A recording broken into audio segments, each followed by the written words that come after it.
It's just on his main page. Just click on his name up top. No. Right there. Look right there. See? And it'll say live. Look, right there.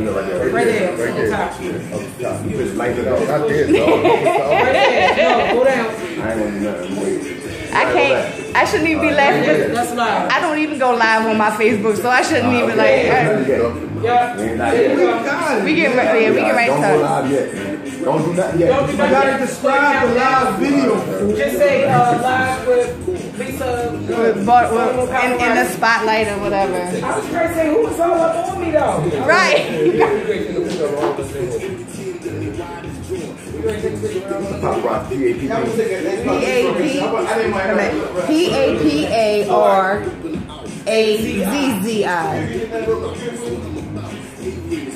Am I supposed to get over there too? with Lisa, right? That's your hand on Lisa. You got me, all right. But yeah, with Lisa. He know I don't like my picture taken. That's why I broadcast YouTube and it's right on the gas. Yes. And you will be on the YouTube. Yeah. So you know y'all ready. I'm ready whenever y'all ready. I was just. Oh, hold on, I'm fucking up. Yeah, that was a little bit loose. You want to sit here? You want to sit that water? Please, somebody. This your water. This your camera? This your camera? Yeah. Want this? Nah, I don't. Oh, just leave it? Okay. You just be right there. Sit here. Oh, I got some things today.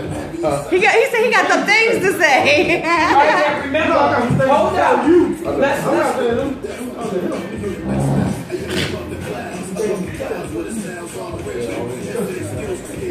So what's the setup like? How you set up? Like how? What do you mean? Normally, like. So you want to get on that top in front of you? So what's the setup like? How you normally do it? What do you mean? I mean, like, how your show set up? You got the commercials, and all that. We I just straight 2 hours. I'm gonna be on his live like this. I ain't gonna do that. I'm not pumped in. You ain't in the video. all in the videos.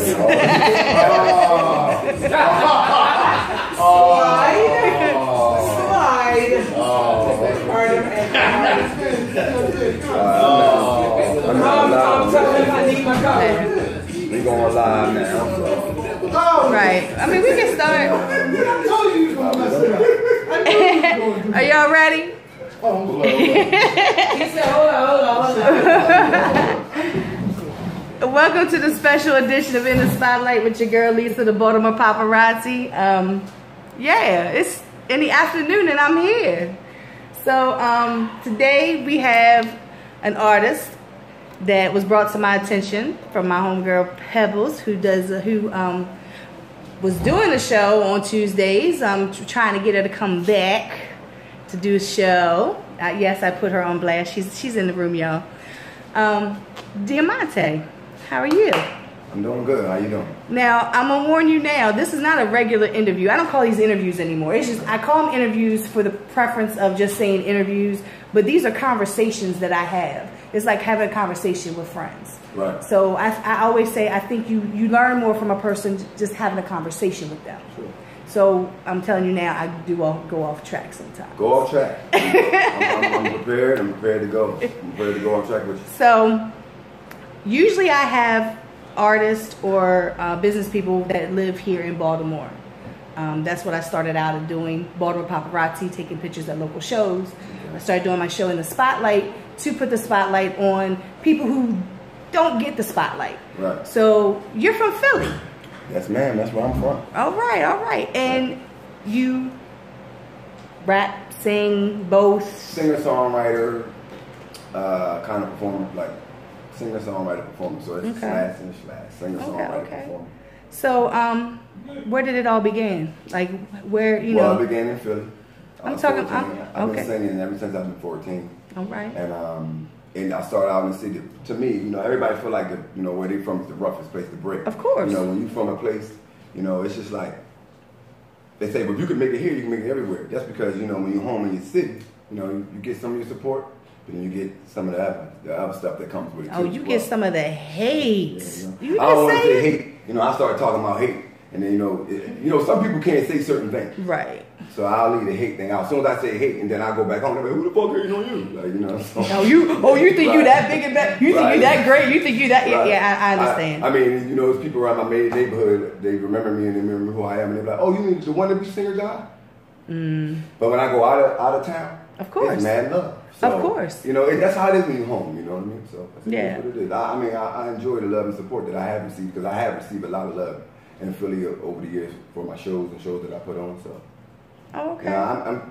They're standing up. So, So you so when you were 14, is that when you decided this is what I want to do? This is what I'm going to pursue, or did it come later on as you got a little bit older that I really do want to do this? I started out with a homie of mine named Dan, and I'm Dante. Wow. Combination of the name with Amont'e. Oh, okay. So I kept the name, and he's a quiet supporter, of course. He always gonna be there for the rest of my life. Right. We started out rapping first. We started out in a rap group. Of course. Yeah, that's how we all started out. So hip hop is in my blood. You know what I mean? It's always been. I was like a DJ back when I was like 14, 15. Oh, so you touched on every aspect of it. I always wanted to rap though, but I never could. I respect those guys that rap, and I don't want to get in there, just start willy-nilly going on. I really don't know how to rap. I can rap, sing, I can do some things, but I have reinvented myself to where though I add a little rap in there. Right. It's not like it's foreign for me. I mean, I come from that background. So you kind of. I don't like I do a comparison, but I don't really compare. But you do something almost like what maybe like a Chris Brown or Trey Songz does. They're known as singing, but they can also throw in a little bit of rapping in there if the music calls for it. Yeah, those guys are a little well versed though. They're a little more well versed as far as the hip hop. Right. They come from a younger generation where it's more hip hop for them than it is like R&B.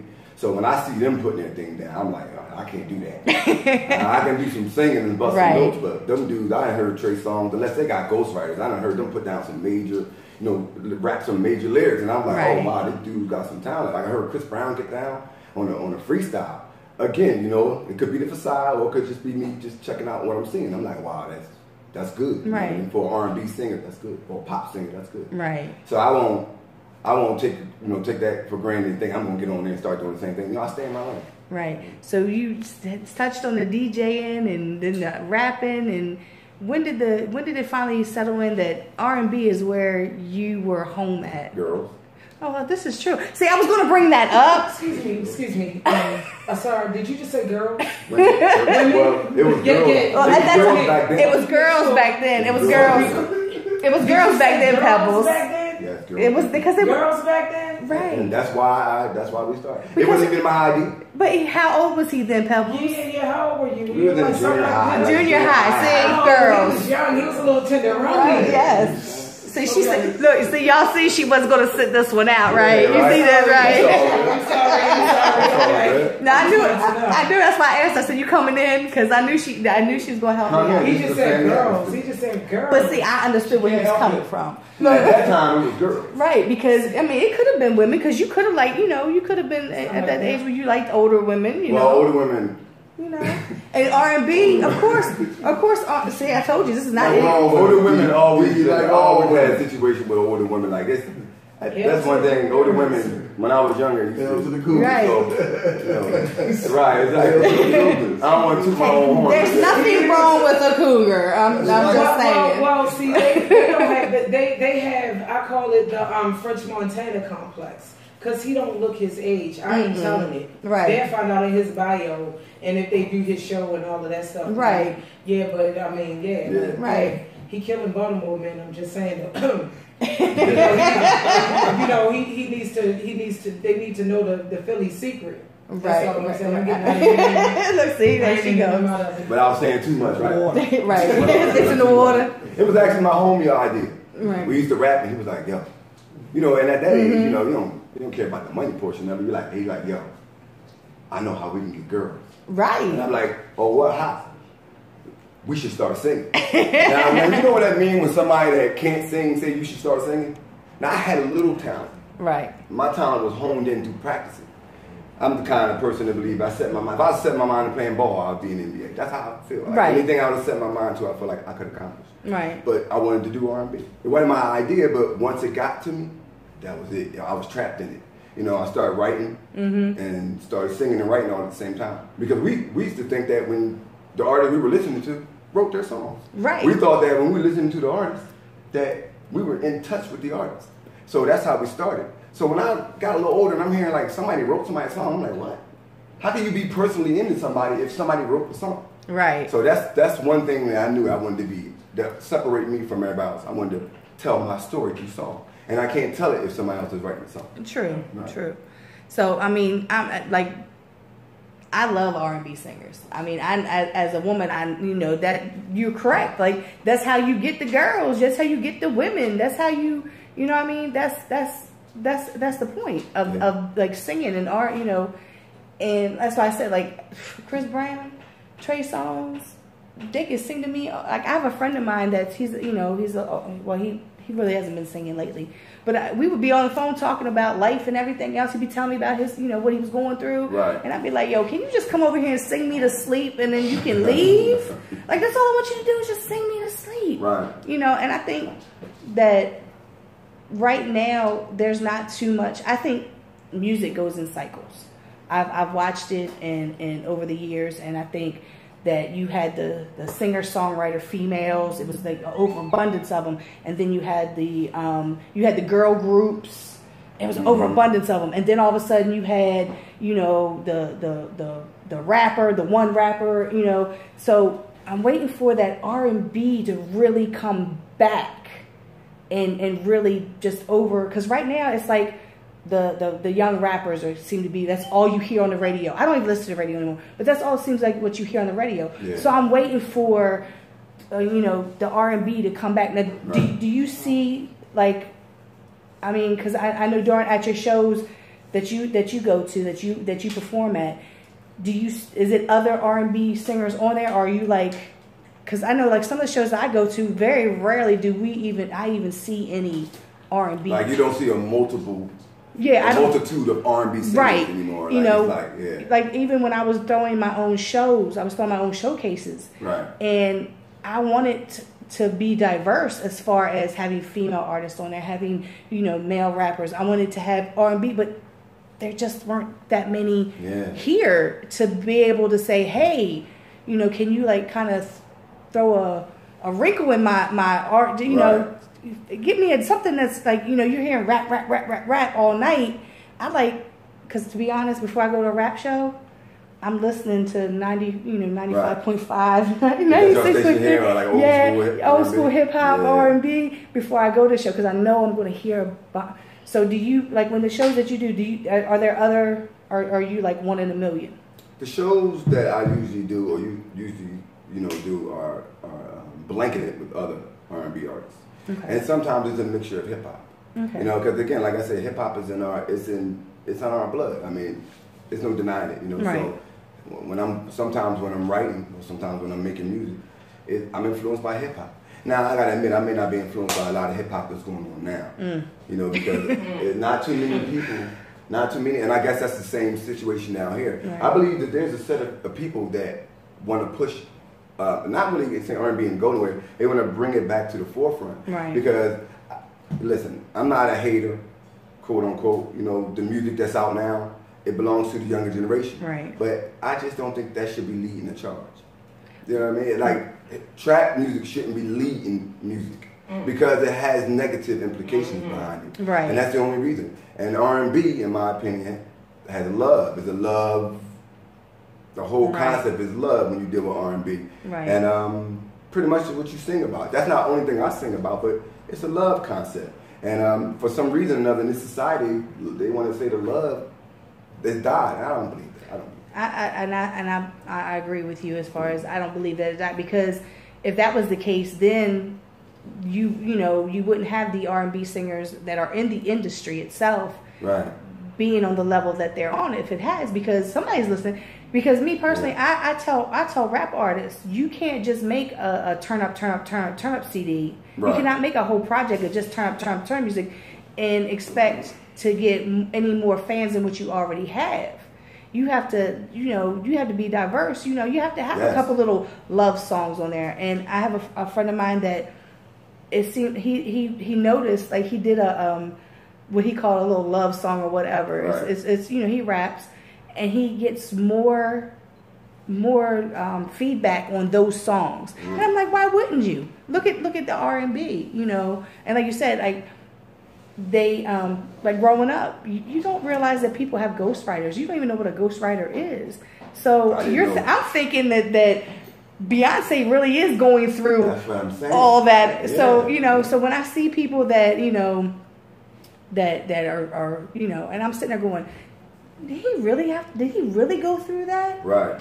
I mean, so like for instance, I use an example going back a little further when the artists try to cater their album around their personal life. That's what people really want to see. Right. Look at what happened to Usher's CD when the Chili thing went on. Oh yeah, like Confessions. Because people listen, that didn't even really have to happen. Right. But because people believe that happened. Right. They want the soap opera now with the music. It has to be something that comes with it. People want visual. They want video.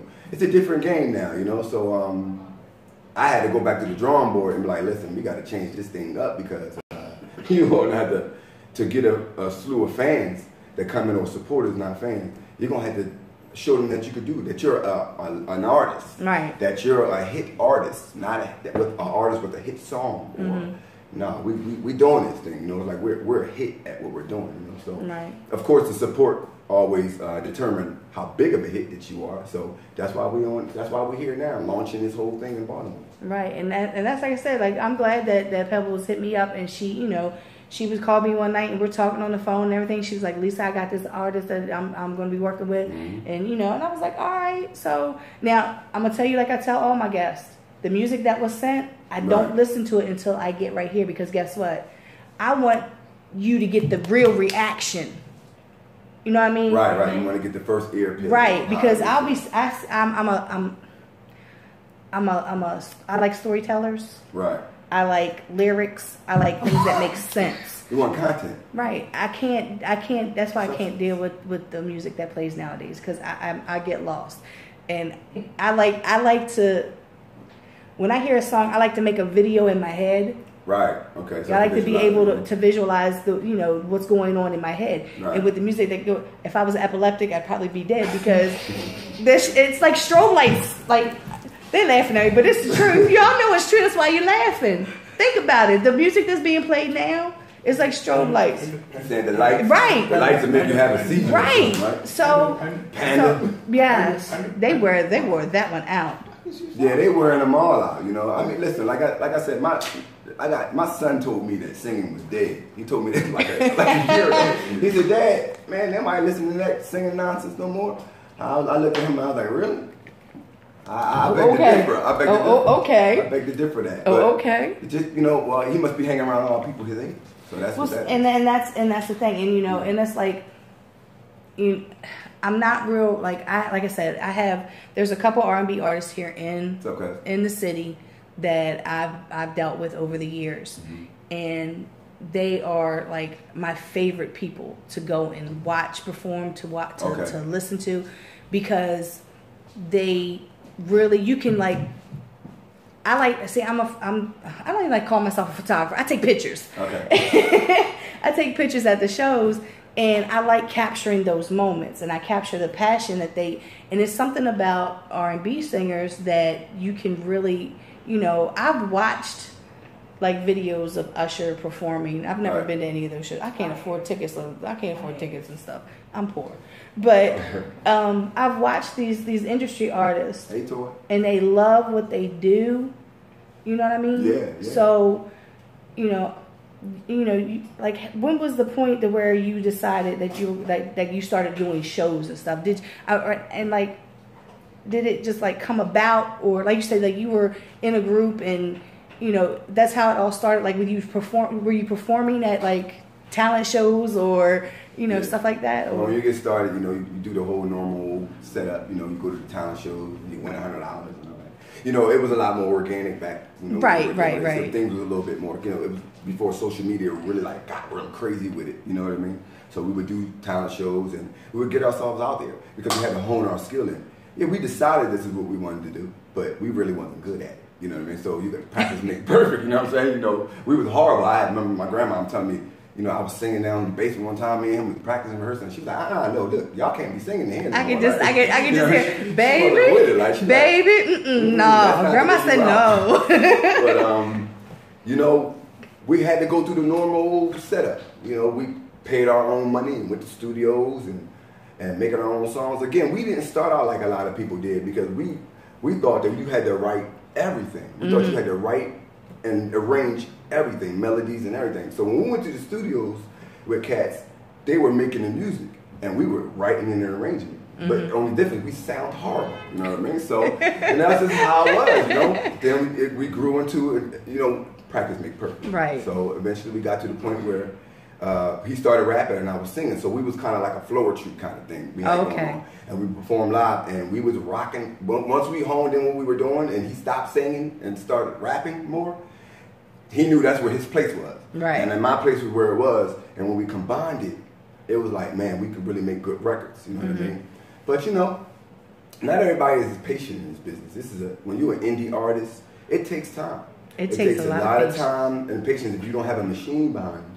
I mean, we have a machine now, right. But for a long period of time, it wasn't a machine. So you just really you just throwing yourself out the wolves. We threw ourselves out to the wolves because we knew that and figured that's what we had to do. Right. So it wasn't always pretty, you know what I mean? So.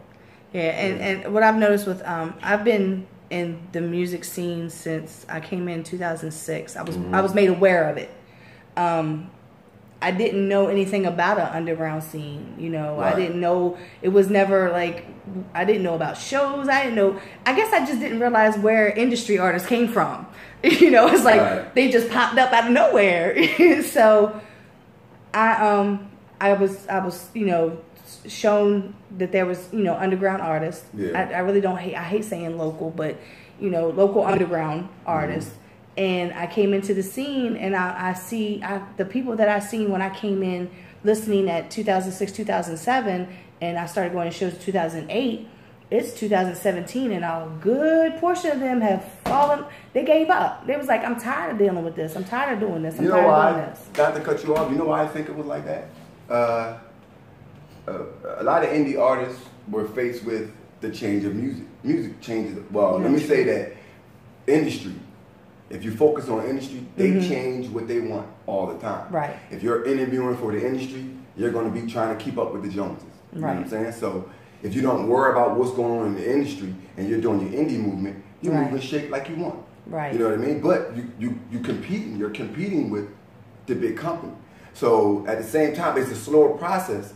But if you don't want to be doing all that stuff that they have going on in the background, they know, because everybody know the rumors that's going on when you sign a big contract and you're doing these videos and everything. Right. If you don't want to deal with all that nonsense, it's going to be a slower road. Right. You know, it's going to be a slower. So you depend on your supporters. I depend on supporters that always support. I depend on family to keep me honest, to keep me grounded. You know what I mean? To what I'm doing. I don't want to have to change up because the industry say, well, this is what we're looking for now. But that's not what I'm doing now. And just because that's what y'all looking for don't mean that it's 1 million plus people looking for that. Right. People are looking for what I'm doing. Right. So I'm gonna stay in my lane, you know what I mean? And I'm not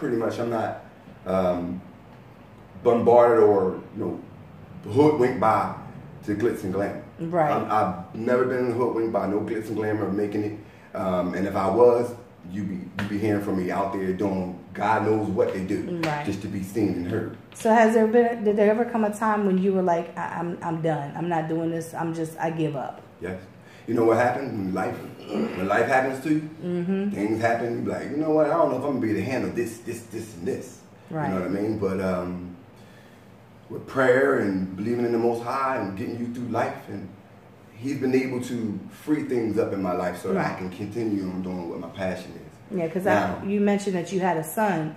So I do know, you know, from my own experiences with me having family and my friends, you know, having, you know, they like having kids, it kind of makes you put what you love to do. That's, you know, like you have to like almost like say, okay, what do I do? Do I keep following this dream and put my family on the back burner, or do I find is there a middle ground? that's why I asked, because like I said, I know a lot of my friends, they first time fathers and mothers, and I can't do this, I can't do this, I got a baby, I got to do this, and some of them eventually find their way back, right? Because this is the way I look at it. If you're doing something and you love it, it's a part of you. So no matter even if you were to quit today and say, I'm not doing no more music, you're still going to be singing, even though you may not be recording. Right. You're still going to write because it's just a part of you. Well, Michael Jordan still shoot jump shots. He just don't do it on a team. Right. You know what I mean? So it's like, I'm sure he probably still swinging a baseball bat somewhere even though he sucked at it. I was a little lucky. And let me say why I was a little lucky, because I got to give credit to my family. Because my family supported me so much that when tragedy and things happen, not tragedy, but when life happened, I've been able to focus on it and still do music because I had a really strong family-based support system. And a lot of people don't have that even if they're not doing music. You know? But I give credit to my family. My family held me down. They could even come to the shows even when I wasn't good. And that's what you need. And I gave all my family North Philadelphia. They came out. They showed mad love to me when I was doing my thing. And they're the reason why I kept going. I wanted to quit, and it's like, damn, these people have been supporting you for a long time. Right. You can't quit. Because you felt like doing it for myself a long time ago. Yeah, you kind of felt like you would let them down. Or anyone else that was connected to my brand. Like it's like they believe in what I'm doing. They really believed in what I was doing. They was passionate, sometimes more passionate than I was when I couldn't do it. I need Lou Nichols. Being passionate about it, even when things are going on, you're going to keep rapping about it. No matter what goes on. You know what I mean? Yeah. You need that, because people quit. If I quit and take a month off, somebody got to talk about it. Right. He been the one talking about it, so. He'd be like calling you up, being like, what you doing? He keep that thing on social media. He says, listen, man. I'm like, look, man, I'm out for a month. I got a kid issue or this happened. And I go on social media and he keeping that name alive. Right. So it's the support system that I have that allow me to be and try to do what I am free. Because I couldn't do it. I couldn't do it if I didn't have that. Right, and I had a question for one of my other guests a couple weeks ago. People have come to me and asked me about being their manager. Right. So when did you realize that that's what you needed? I needed a manager. Yeah, that you needed somebody to help you do what you were doing. I didn't realize until I started getting to the business of it. Once I stopped getting into the honing the skill part, and it was time to say, okay, we can make songs forever, but now we get into the music business. Right. Now we're not in the practicing mode anymore. How are we going to go about doing the business and getting a manager or someone to, handle your affairs? Right. It's like one of the first things you did. First, it was our uncle, or Yeah. you go through a lot of different people. Somebody like, hey, I need you to. We need to copyright, and we need to publishing, and we need to. Nothing new. They knew nothing about that. Right, but there was the uncle from up the street say, "Hey, listen, I'll talk for you guys." But again, we're talking about for a manager is supposed to allow you to learn that you need to have publishing, BMI. I mean, it's just so much to the music business. Before you even start singing and doing things, you should have your business in order. Because if you don't, that's how people get robbed. But growing up, I'm sure, and when you say, "Oh, I'm gonna sing, we're gonna do this, we're gonna make songs." Right. When you're looking at the industry, they don't say nothing about that because that's something that's behind the scenes kind of thing. So that's why, like I said, I've watched when I first came in. Like I started.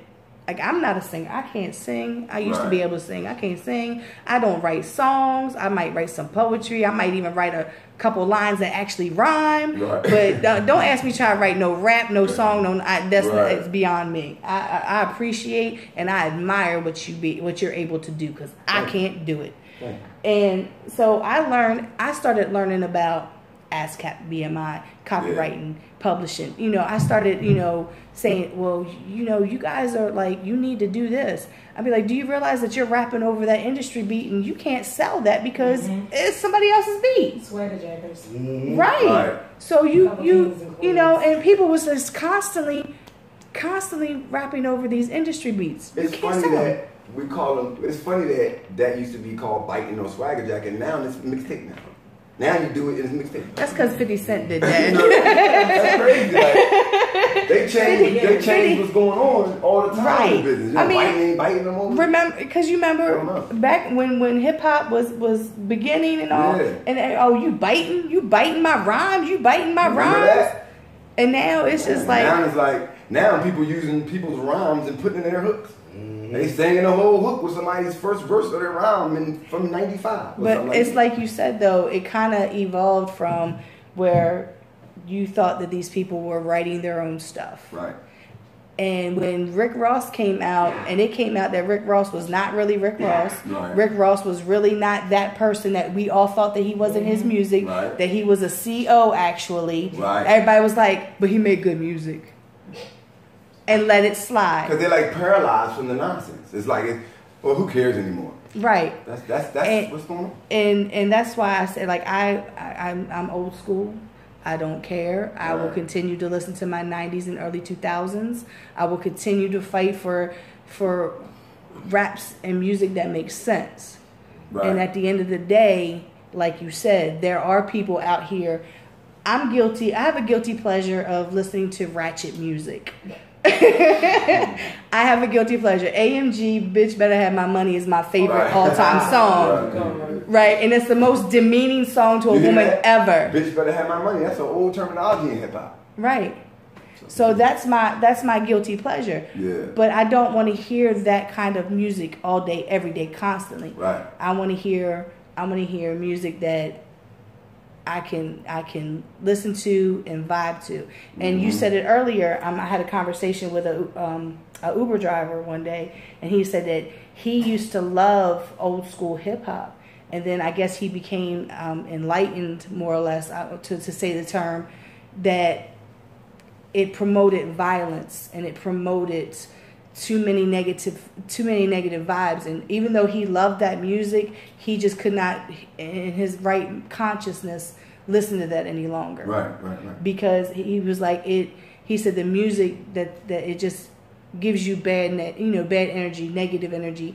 And I was like, and I never really thought about it that way. You know, people use the terminology sell their souls and all that other stuff, and they do that. And it's like, and I just want to tell everybody that we've had deals on the table, but when you realize the kind of deal that you're going to sign, right, and you realize what kind of pigeonhole you're going to be in if it doesn't work out, if those numbers aren't right, they put a straight pigeonhole on your career at that. You sign a 5-year contract or whatever, you don't sell those, you don't get those numbers in 2. And the contractors think that you won't be able to do anything under their name because they own your name. Right. Now you're stuck in the water. Now you can't do anything. You can't promote your name. You get sued. You can't make money off your own name. So I looked at it like when we used to look at those contracts on those tables, we was looking like, bro, this is a 360 deal, bro. They go 10% for the rest of your life. Right. No matter if you in movies or no, I'm good. Right. I'm good. Like, I believe in the Most High. It's like, as long as I believe in that, I don't need the glamour type thing. Let's keep on the road we going. We'll get them. We'll just walk. It's like the tortoise in the hare. Let them run fast, man. We're going to walk slow and get everything. They're going to run fast. They're going to pass a few days. That's why, like, one of my favorite artists is Tech Nine from Strange Music. Okay. And I sit and I want to study under Travis O'Gwen, who is the CEO, because they took that label and made it into a multi-million-dollar industry. You know, they're their own industry. Like, they started independent. And when I was listening to that, and I was just like, oh, and I keep preaching to everybody. Because my nephew was like, I want to get a deal. And I'm like, what do you want to get a deal for? Because he was a big Cash Money fan back in the day. And I was like, what do you want a deal for? Because, okay, they're going to give you a big upfront bonus, but guess what? That's for your recording. That's for your distribution. It's called recoupment. That's everything. The only way you're going to make your money is by getting out on that tour. Shows. For 360 days out of the year,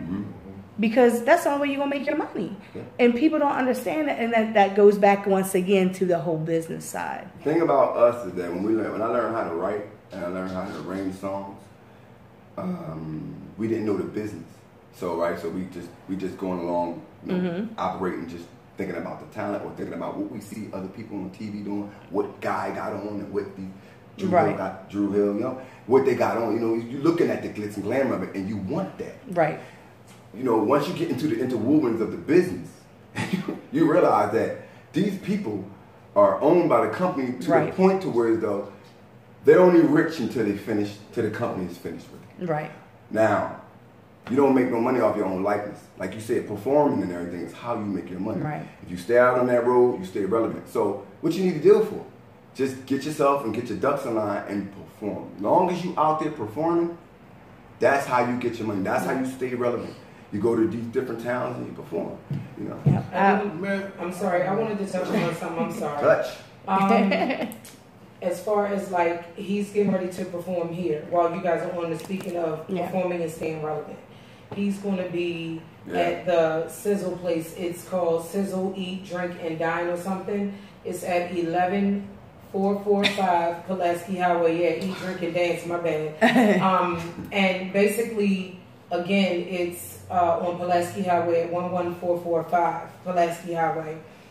He's going to be performing there on October the 10th, which is a Tuesday, and it'll start at 7 p.m. So people that would like to see the Amont'e perform and don't be covering other people's music and, you know, doing his own, then that is an opportunity for them to make sure if you got a flyer for it, make sure to give it, send it to me, and or tag me in it. That way I can share it on my B.O.M.B Paparazzi page and everything. That's like when you were saying about the getting signed to a deal. Right.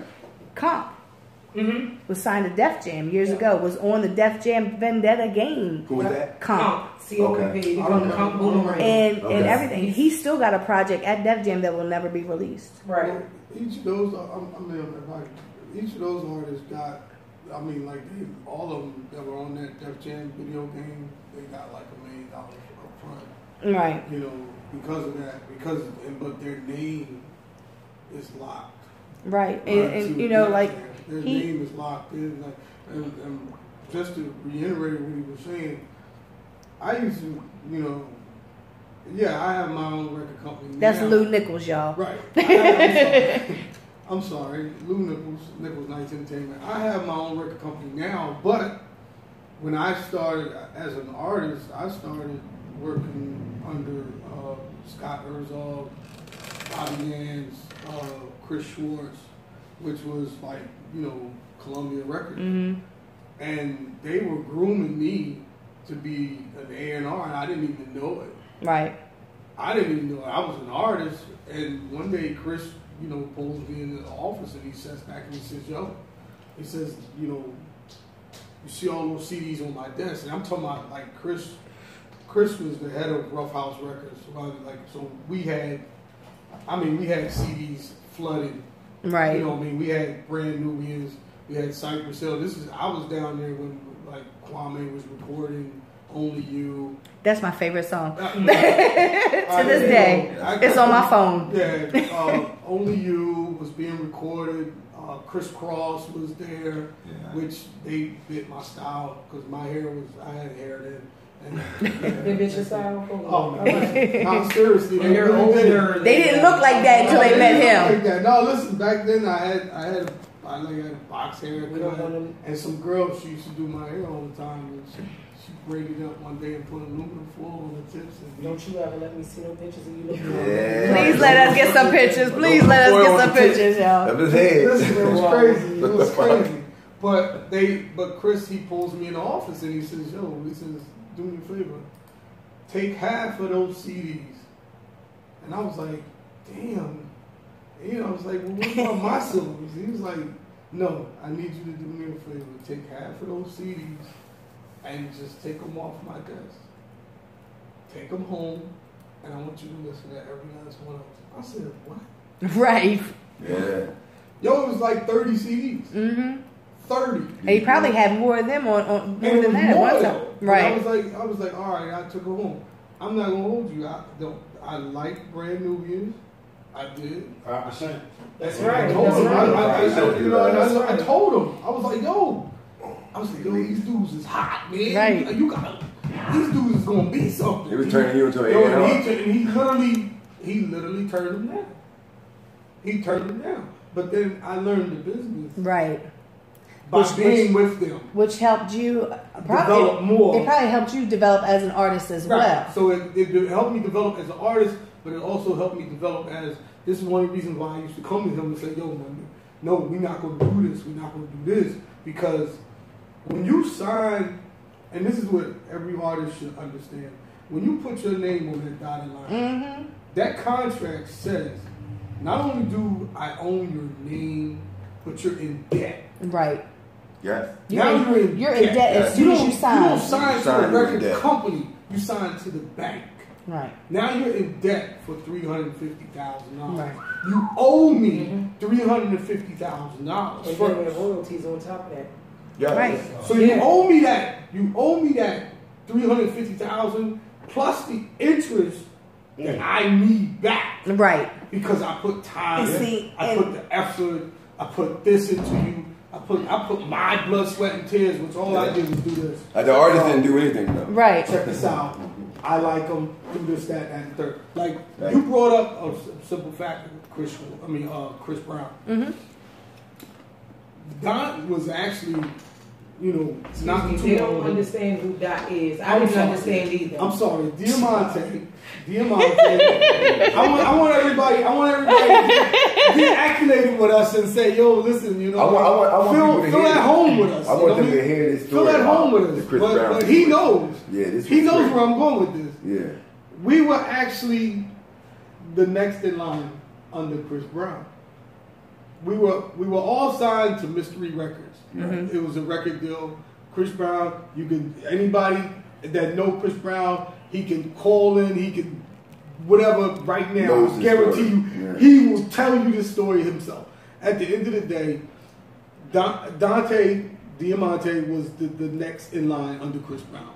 We were up there in New York, you know, smoking mad bones. It was crazy. Yo, when I say they don't sleep, he said no. Yo, when they don't sleep, they don't. Well, he didn't smoke that. What is a mad bone? I was on the rooftop and I was like, yo, this is fun. This is fun. You know what I mean? Because the engineer was like what was he? Because he worked on that dude. What was the Chinese guy? The Chinese guy that made that song. Oh, no, not that one. Talking about the one that made the song. Oh my God, yo, we were there. Yes. Yo, we were in the middle of all that. We were in the middle of all this. Yo, oh my God. She bang. We were in the middle of all this. We sitting there like, yo, this is crazy. Mm-hmm. I was like, y'all really gonna sell that song? Yo, listen, that's 3 months later. I was like, you gotta be kidding me. Yo, right. Everybody was loving that song. I said, you got it. Well, it was not everybody. It was like no. Not everybody. Not everybody. It was like a parody. But it was right. Right. But it was like, it was almost like JJ Ice. The way they liked it. But anyway, to make a long story short, Chris Brown was there, and at that time his rap name was C Shizzle. He wanted to rap. We was like, nah, dude, no. You sing. Right. And he was like, nah, but I want to rap. It was like, I can rap. We was like, when we pulled him out of VA, he was staying up there in New York. Making a long story short, we were next. He recorded. We recorded Running. Right. That's what it was. And I'm gonna be honest with you, we sat back and I was like, yo, this song was hot. Yeah. It was crazy. Mm-hmm. And we was like, yo, that's bananas. And they were like, he was performing at Iguana Club Iguana in New York off of Martin Luther King and 55th. Yeah. And yo, he used to it was crazy. Some big fat Italian dude was there with these two girls, and they were. It used to get wild. Straight balls. This guy was balls. I ain't gonna lie. He was balls, but the girls would stop eating. So I knew what it was. Right. For him, when they're in the middle of eating this crazy dinner. You can tell. And they stopped. Right. And was like, yo, the girls was like, who is that? So the dude was like, kept his eyes on us. But anyway, Chris, long story short, Chris turned around and something happened. There was a fallout with the company. It was a business issue, and he dropped the company that he was with. And he dropped. They stole him and ran him. Pretty much. He dropped and legally, there was nothing that the other company. Right. The company. I'm not going to get into the personal thing that really happened, but Yeah. But because it's real personal. But you know, we were on our way back to Philadelphia. Mm-hmm. You know what I mean? Shout out to your cousin who used to. Yo, his cousin used to get us on the train for free. Yo. Yeah, we used to go that's something else I want to touch upon too. That's what something else I want to touch upon is that what I've noticed just being, people call me a photographer, and they're not willing to invest in themselves. You know what I mean? You're not like. I find it hard to believe that this is something that you want to do. Like you said, you went to the studio. You know what I mean? And you have to invest money in yourselves to be able to continue. You know, you're not gonna be able. They say you get what you pay for. So if you're not paying for it, what the hell do you expect to get? You know, that's like I've recently gone through this thing about, you know, I was going to shows and taking pictures of artists. But my thing is, I had my logo and I had my watermark across the middle because people were stealing my photos. You know, that goes back to like having your copyright and your publishing. Exactly. You know, you could write a hot ass song and somebody in the industry hear it and they take it, but because you got your publishing, right, they can't take it. They can take it, but they gonna get sued. If they took a song like that from me, I'll wait about 2-3 years. till they made all the money they can make on it. They're like, hold up, wait a minute. Then you sue. Here's the paperwork right here. See, that's the thing. Why'd you wait this long? You know. I had to learn the music business. And you learn through failures. Right. That's how you learn the music business. Because when you get in there, you go in like, you know what I mean, like your hands up. And then you realize, oh, I got to guard my face. You know what I mean? After a while, you get punched in it. And you realize you got to guard your face. So we had to learn the business of it, you know, as we were honing in skill. Right. So, you know, I'm well versed in the business. Like, you know, we done seen all kinds of contracts and and all of that. You look at TV, I don't even really have to be well versed. You look at television, they tell people's business, the contract business. I mean, you see how business is ran, regardless of what it is, football, NFL, NBA, sports. It doesn't matter what it is. Business is business. That contract is that contract. I used to tell artists, like I said, when I first came in, and I'm just looking around and I'm paying attention. I'm the type of person that, like when you all came in, I spoke, but I watched. I'm a people watcher. I watch how people move. I watch how people present themselves. I watch everything. So I'm watching these people, and I'm like, one day I was told them, I said, you all have to market and advertise yourselves. And they're like, what? I said, you are a commodity. Think of it this way. You are a commodity. So you have to market and advertise yourself as a business. No doubt. And they're confused. I'm like, you have to put out flyers with your information. You have to put up posters. You have to invest in yourself.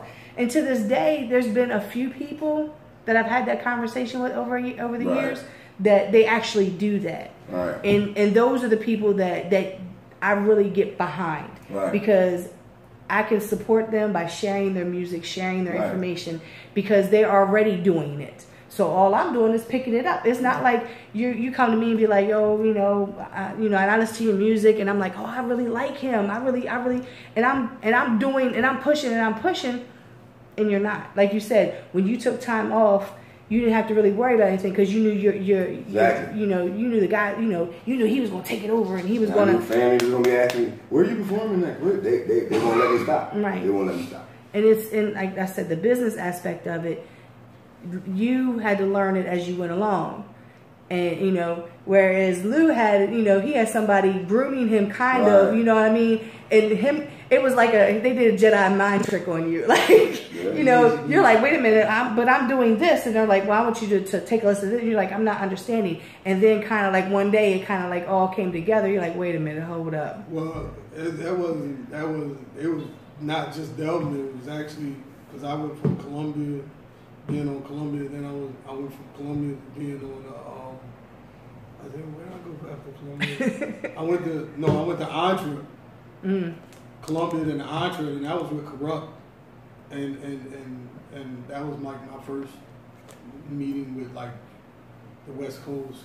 And I bet that was just a culture shock. You probably didn't think nothing of it then. I didn't think nothing of it at that time. Right. I was like, who cares? Right. And then from there, Def Jam. I mean, with Rough Riders. Yeah. You know what I mean? And me and D used to just like, this dude and then as soon as I got on the Rough Rider thing, I had to take a vacation. That's when all of it, when you got time to really sit back and say, oh, wow. I had no idea. Yeah. Oh, and then you sit back and you just like put all that together and you're like, man, that's crazy. I didn't know they was doing that. But you took all that, I took all that and just elevated it.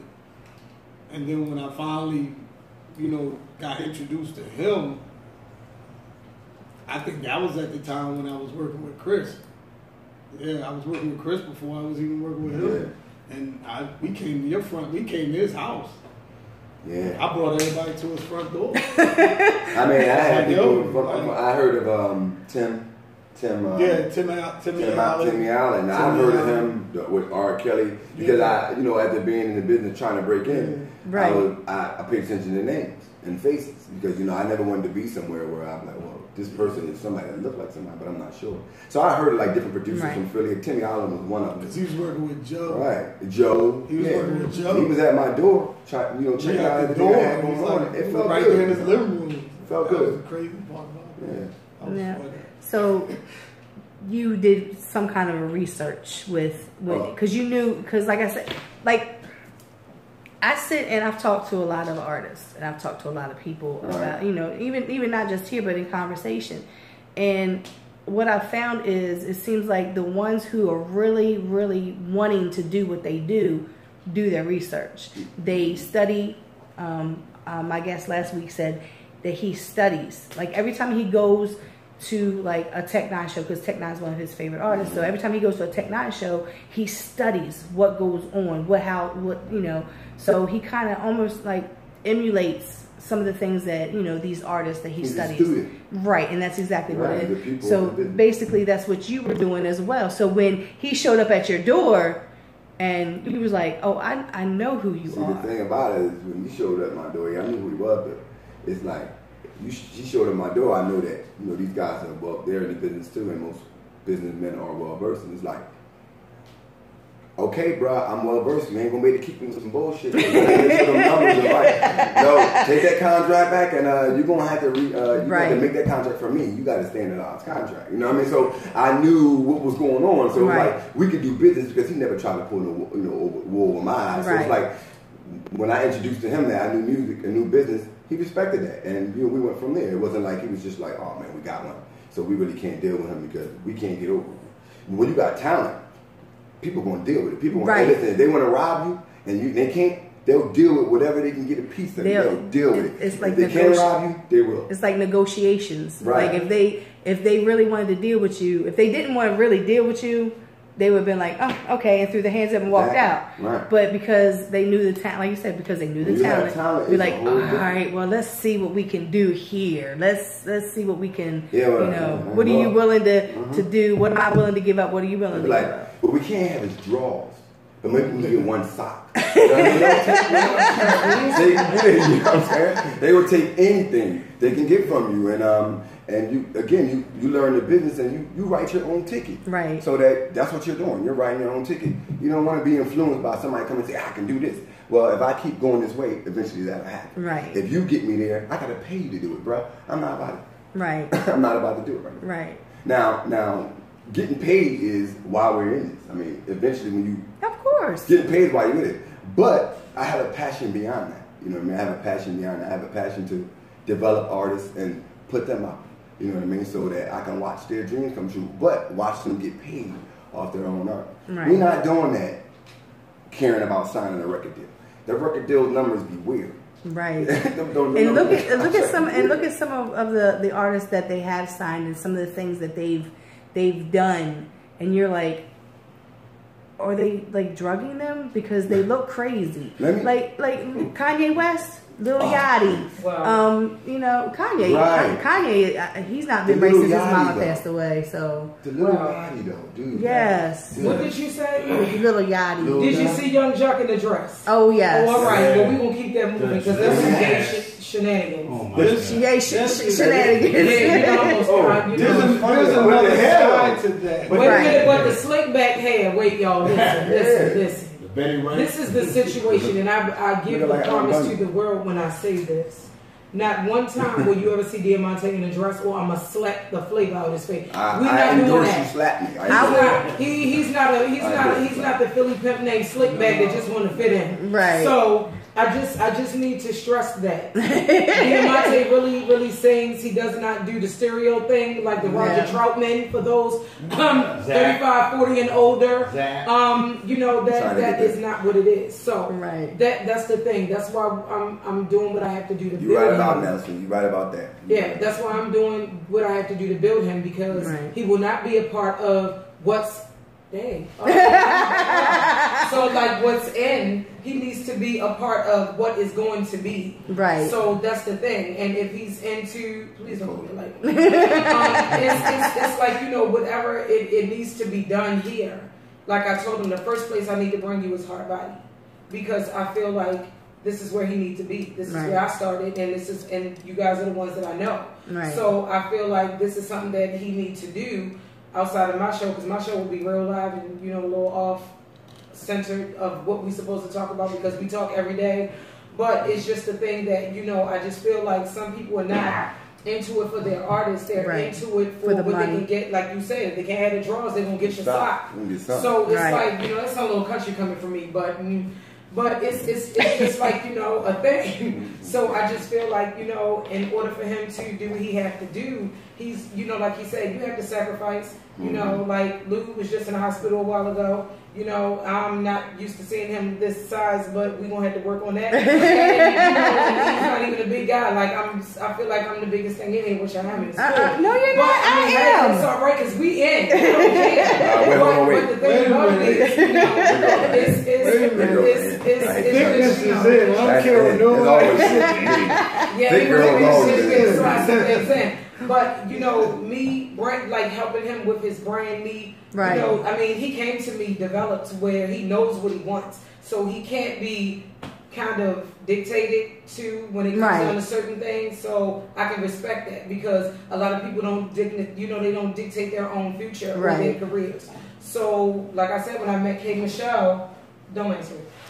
When I met K. Michelle personally said out of her mouth, like, nobody dictates my career, I do. They call me crazy, but they don't understand this is my career, this is my life. So that is like the biggest thing that people need to realize. Like Amont'e, don't take him for arrogant, because again, you guys, he don't look his age. But at the same time, you know, get like him. Try to have a way where you know your lane. You create your own lane and you be in that lane. Don't try to sit up here and step on everybody's toes. And because I've been born and raised here in Baltimore, I can say, you know it, our murder rate is almost at 300. Ridiculous. But a lot of people are dead because of jealousy. They're dead because of the situations that they're in, as far as, you know, if you're in these streets or what have you, you know, I might get a lot of flack from this, but whatever.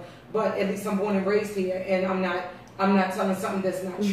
So it's like I explained to him, you know, he didn't expect Baltimore to just show him any type of love when I had someone that's deeply rooted into the music world 25 years ago reach out to me and ask me, would he be willing to perform? So these are the things that we're doing right now to get him developed. You know, I'm not trying to step on Lou's toes or anybody like Tang, his partner, but at the same time, if I can get it here, then I'm gonna get it here.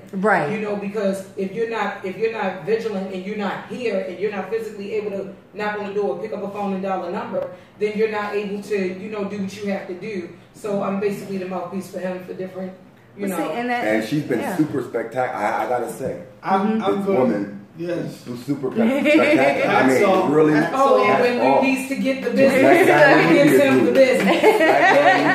And she brought us here first. Like, listen, we got the new web up and the website, www.nkemg55.com. And this is the first place that we get to yell at, and she's been beautiful. We let us congratulate our position for her, the publicist, because she wasn't to be a publicist.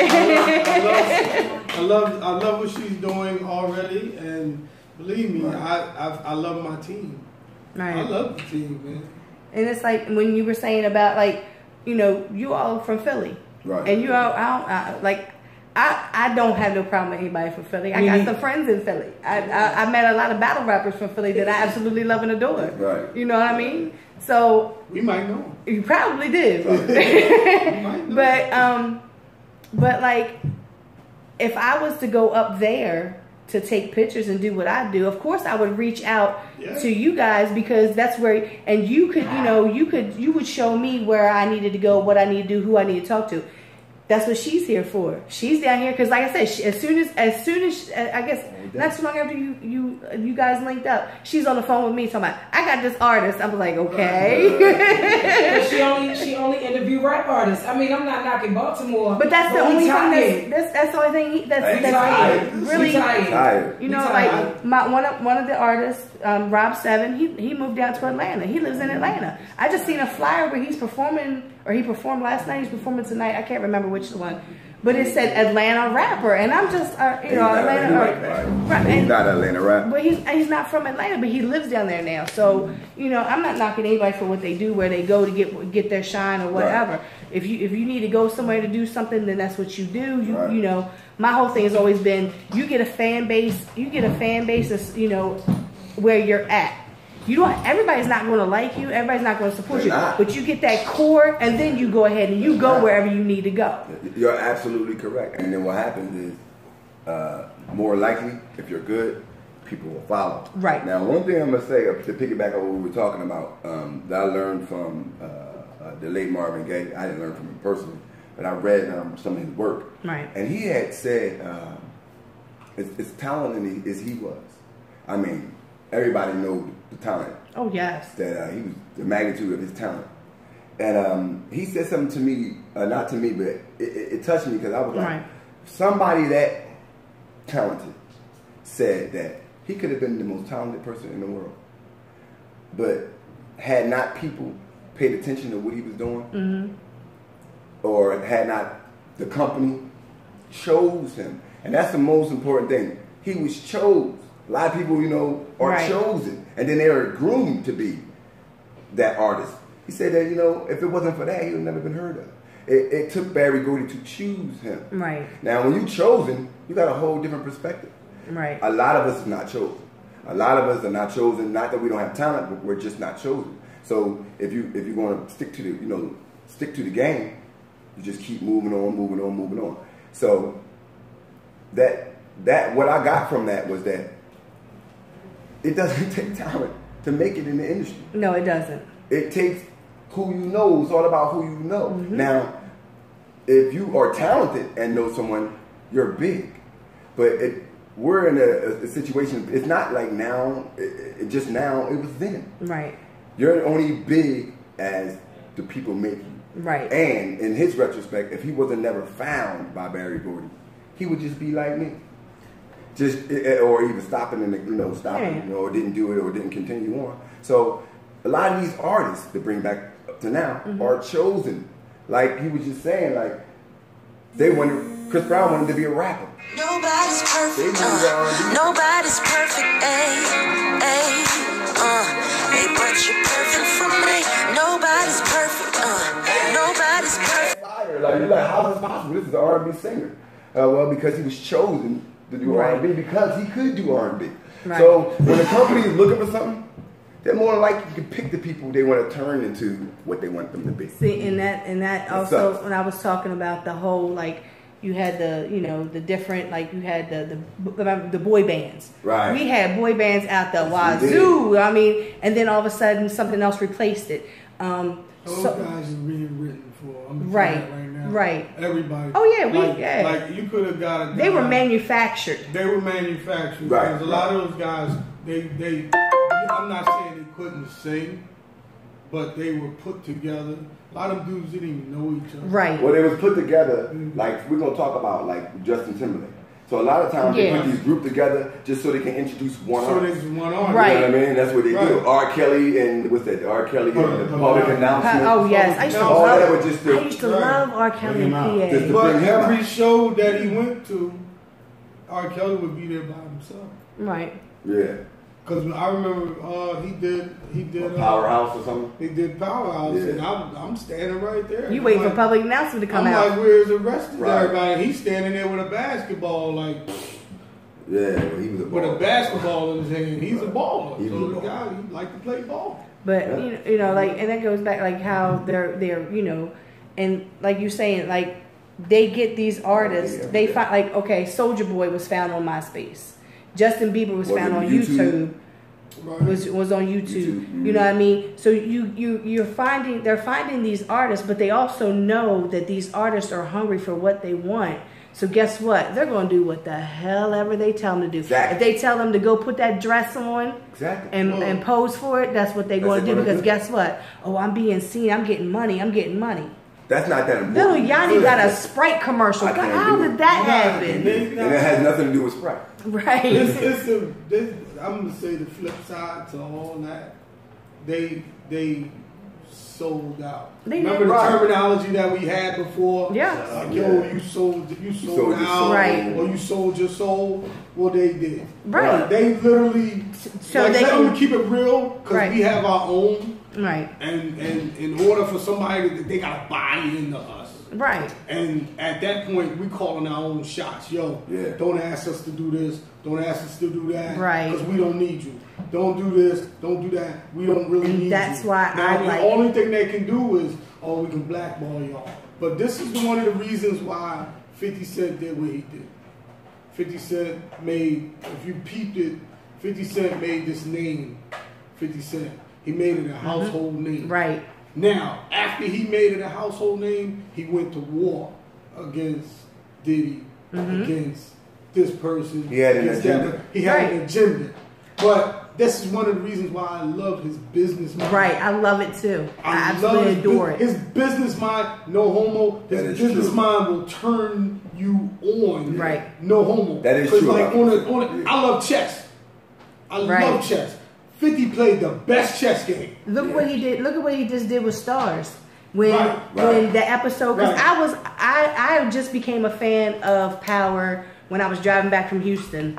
We were driving back from Houston, and my friend Steve was like, yo, Power's on. And I'm driving. He's got it on his phone on the dash. Right. I'm driving and trying to watch this episode at the same time. Because I'm not one, like, everybody's watching Empire. I don't want to watch Empire because everybody's watching. Everybody was watching Walking Dead. I don't watch it because everybody's watching it. I'm just that kind of a person. I'm against the grain person too. I go against the grain. I go against everything. So when I got home, I caught up with it on my Fire Stick. When that episode that came on, and it was supposed to be 2 separate episodes, but Stars would not give them, like 2 more episodes on their contract. So he was like, guess what? What he did was, well, next season, I'm going to take my business to BET. If that, and he like bullied him, and then next thing you know, Stars caved because they knew they were going to lose a show. They were going to lose everybody, the subscriptions and everything else. So now 50 got the one on Stars. He got Power on Stars, and he got the one show that's on BET. He Vitamin Water. Like his business mind, I could not stand his smart self. Like he gets on my nerves. Yes, he gets on my nerves. But when it comes to business, yeah, I'm gonna tell you what. I like he's another one. I would just love to sit there and just learn and talk to him and just learn from him. Well, because he was just on. I don't mean to cut you. I'm sorry. That's fine. He was just on one of those talk shows that we had up in Philadelphia. I'm pretty sure it came on down here too. But he was on there now, but the 50 that was before is like, now I'm humble, I got this money, I'm this, I'm that. I know I'm an independent boss. Right. I'm a boss because I write checks. I could do this, I could do that. I make this decision, I make that decision. People are listening to me. I got kids. I got this, I got that. So it's like you gotta, and that's one of the things that, like, I kind of told him, like, I gotta make proper decisions as well. Right. That's one of the reasons why it's called Nichols Knights of the chessboard. Because, right. I mean, I gotta make proper moves. I can't make a move and then say, okay, I put his life in jeopardy, my brother's life in jeopardy, I put her life in jeopardy. I can't do that. I can't do that to my family. I have to look at everybody as my family. Right. So, you know what I mean? And me and him been around each other for like so long that I mean, like, come on. You know what I mean? Me and my brother been just, oh wow, I don't even want to get into it. Like, listen, I'm talking about, you know what I mean? listen, right. from the streets to the and that's another thing I've noticed, like with with people who do business as well as some of the artists, when they they come from the streets and that but then when you get into that business perspective, you gotta leave. You can take a little bit what you've learned from the streets and keep it, but you have to be able to not bring the negativity into your business, to bring a negative like look at the mafia. You know what I mean? How they do business. The cutthroat business. Yeah, but they also it's a quiet business. It's like that they're gonna send Joey out to cut your fingers off if you don't do this. But it's like you gotta leave some of that. You can bring some of that street mentality into the business, but you cannot bring it all. It's not like if something happens, you can't order somebody to go and beat somebody up because it's gonna come and fall back on your business. And then guess what? Then the feds are gonna be in it. Then this is gonna be in. You have to have. It's called being professional at all times here. Right. So I've seen a lot of these guys who came from the streets and now they're doing business in this music industry, and I'm afraid to go to their show because they're streets, and I'm like no, we can't have that here because the cops will come and shut you down. Somebody's gonna fight, somebody's gonna do we gotta cut that noise. But then again, they just look at me as a crazy white lady. As a company man, like I said, as an artist, when it moved up from artist to management, then from management to being CEO of my own, I was one of those underdogs who everybody sat back and said, yo, if anybody's gonna make it, it's him, because he's gonna have longevity. If anybody's gonna do this, it's him, because of the way I carried myself. I didn't go to shows and was loud and boisterous. I didn't do that. I was, I fall back kind of guy, But I, remember the dudes that, they ain't even around no more. The feds was like, all right, come on with us. Right. You know what I mean? And these dudes is doing like 30 and 40. I'm talking about football numbers. Right. And you're like, yo, numbers. Okay.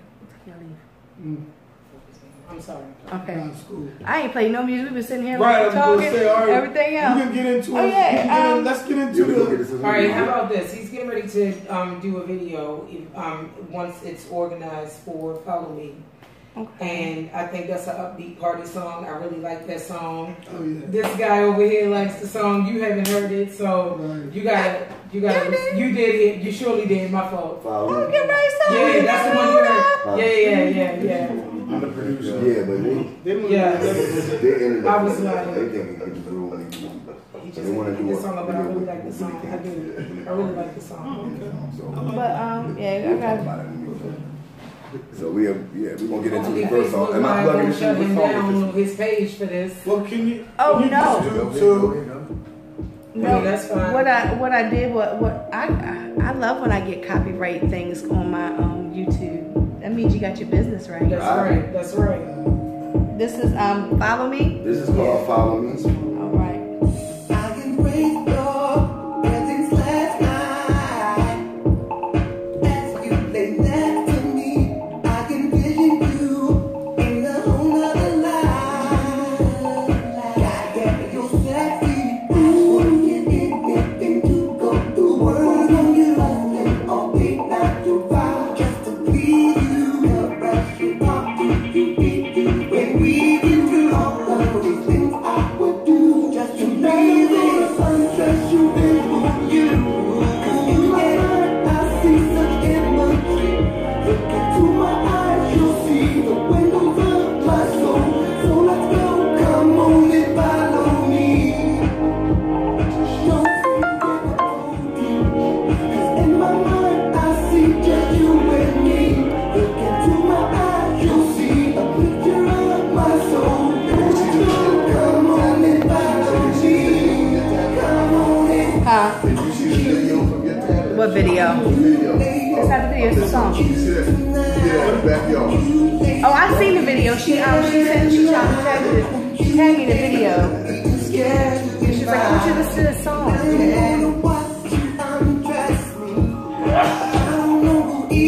Because I thought, I was like, was he at Drew Hill because of the gazebo? She was like, get that from here. I was like, see the gazebo. I was like, The new version. Right. When we see the video, because she was talking about like what her vision was as far as what she felt. it's gonna be just like the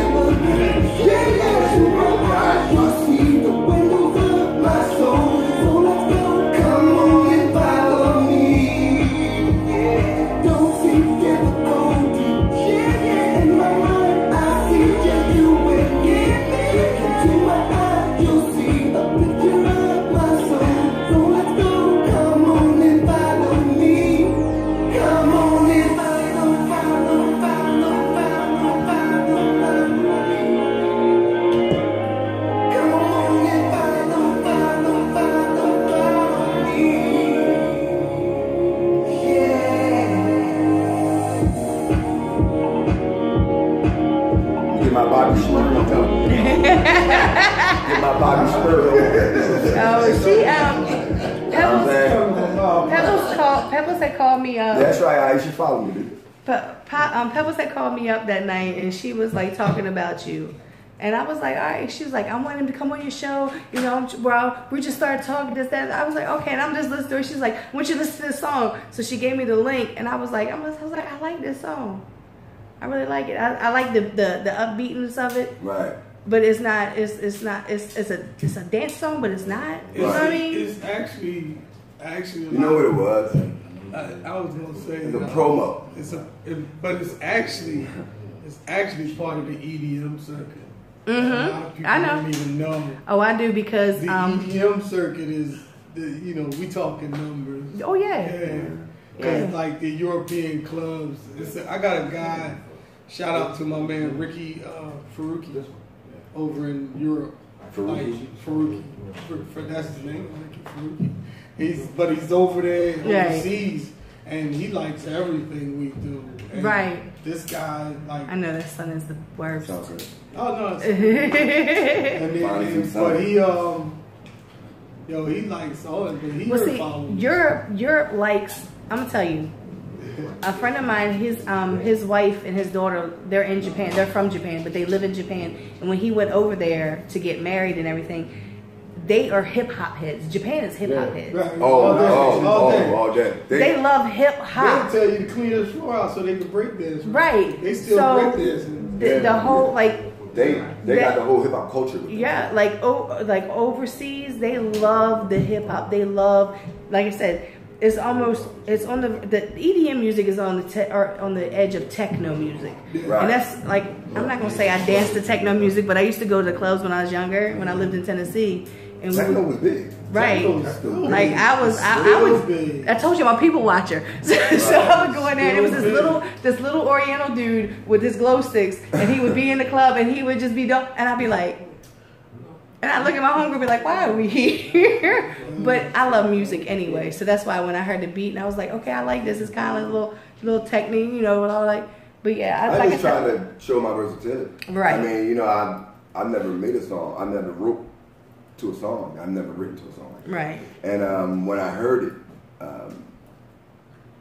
a friend of mine helped me pick the track out. Because I had a bunch of tracks, and I was like, which one should I do next? Right. Because I like to get an opinion, because I know what I like. You know what I mean? But I don't sing for me. I sing for people that want to look at and actually get into what I'm doing. Right. So I asked the person on purpose, like, tell me what song you want to hear. Right. And she was like, that one right there, that you should do that one next, right to that one next. And I was like, it's weird to me, a little weird, because it's not like hip hop. Right. It's not like hip hop R&B. It's like, it's another different genre. Right. I'm not sure how to.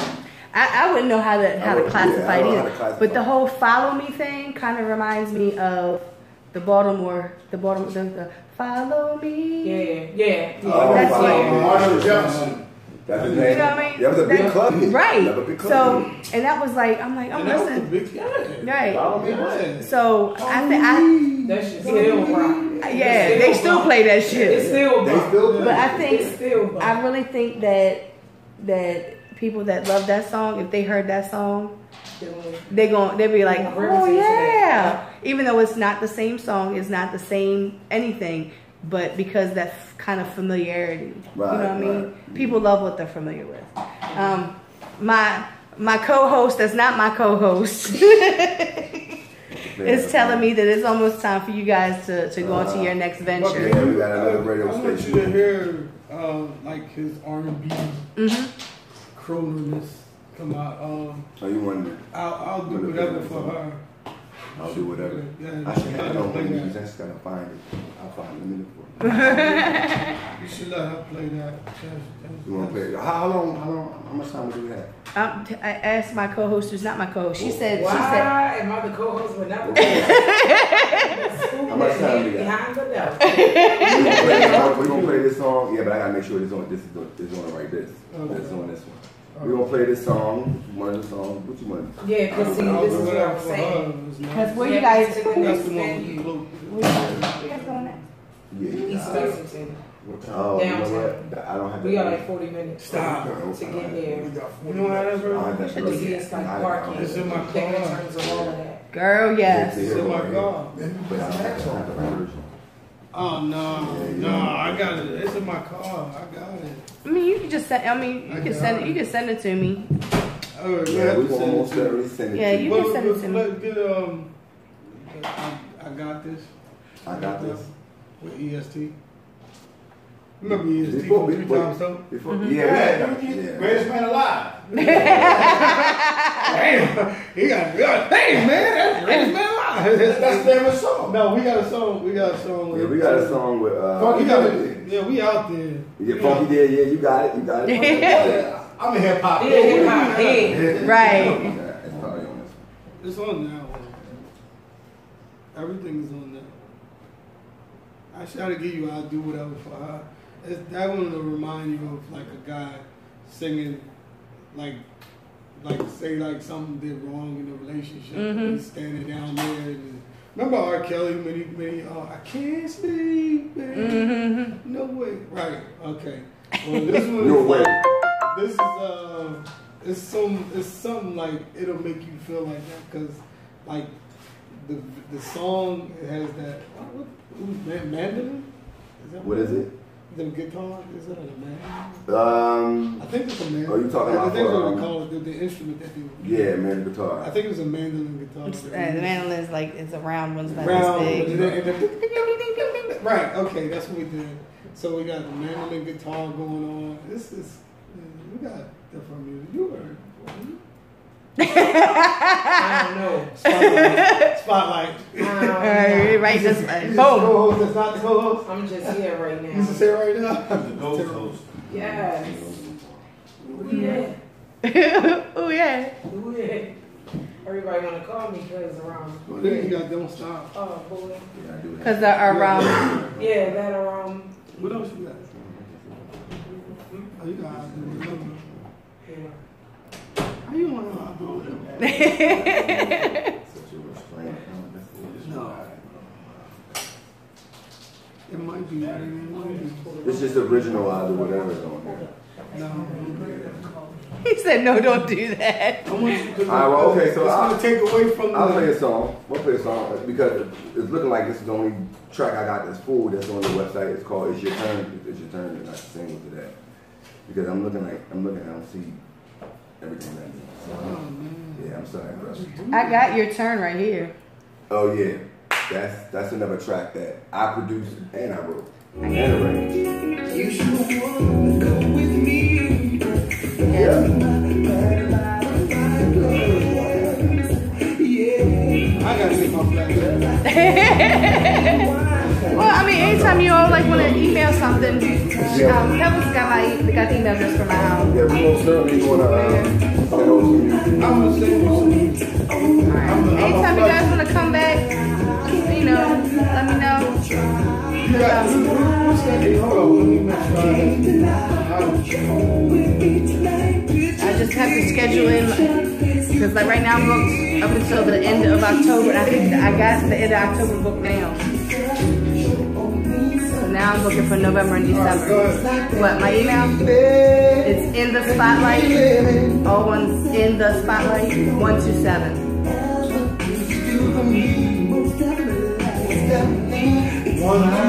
Yeah, at Gmail.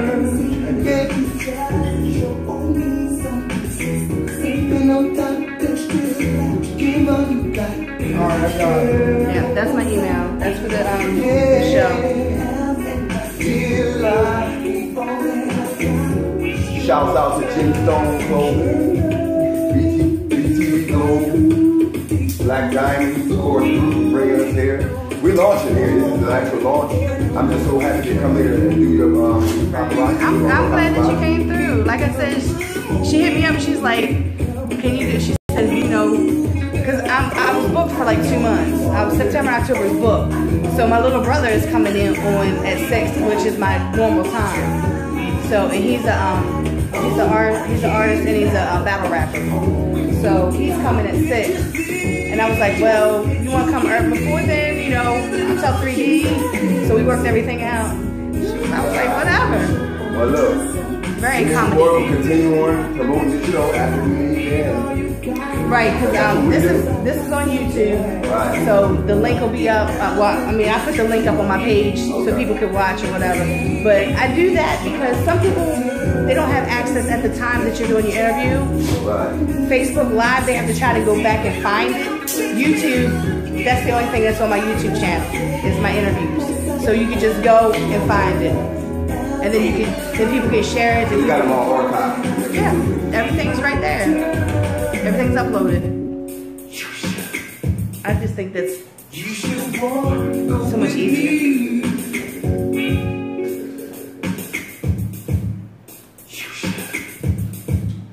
You should want to go with me.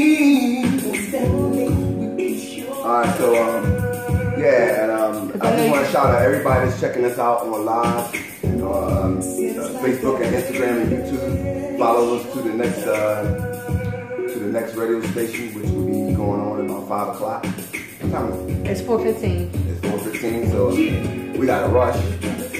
And stay with us. Thank y'all for attention. Stay with us, and we got more for y'all. Yeah. I was waiting for Pebbles to come back through the door.